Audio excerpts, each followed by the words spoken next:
Hello বন্ধুগণ, আজকে আবার এসে গেছি একটা দারুণ সুন্দর ব্লগ নিয়ে। দেখুন, আজকে কিন্তু মাছ দিয়ে শুরু। যে কোনো শুভ জিনিস মাছ দিয়েই শুরু হওয়া উচিত কিনা আমাদের বাঙালিদের। তাই আজকে মাছ নিয়ে এলাম। মাছের মাথা চচ্চড়ি হবে আজকে। একটা দারুণ সুন্দর রেসিপি, সবাই মোটামুটি জানে, কিছু নতুন বলার নেই। এখানে পুরো প্রিপারেশন শুরু হচ্ছে আজকে। মাছের ফোড়নে আমরা 5 ফোড়ন, শুকনো লঙ্কা, গোটা পেঁয়াজ কেটে, টমেটো, এদিকে যে পেস্টটা তৈরি হয়েছে সেটা পেঁয়াজ, আদা, রসুন দিয়ে একটা পেস্ট। ধীরে ধীরে স্টেপ বাই স্টেপ সমস্ত জিনিসগুলো দেওয়া হচ্ছে এবং মাছের মাথাটাকে আগে থেকে ভেজে রাখা হয়েছে, আলুটাকেও ভাজা হয়ে গেছে।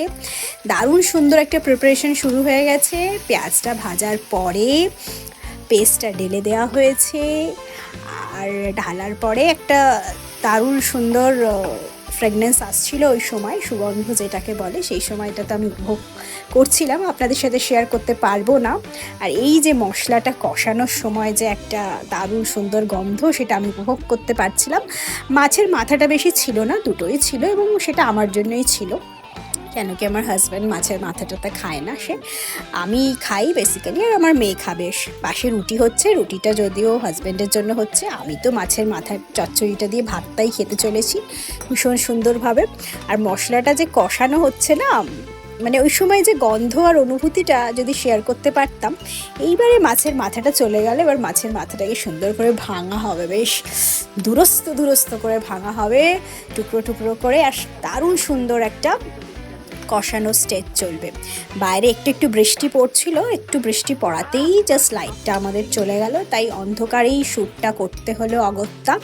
ঠিক যে রান্না করছে সে কিন্তু বেশ উপভোগ করে রান্না করছে, কেন কি তার রান্নাটা শ্যুট করা হচ্ছে, তাই জন্য সে বেশ আনন্দিত।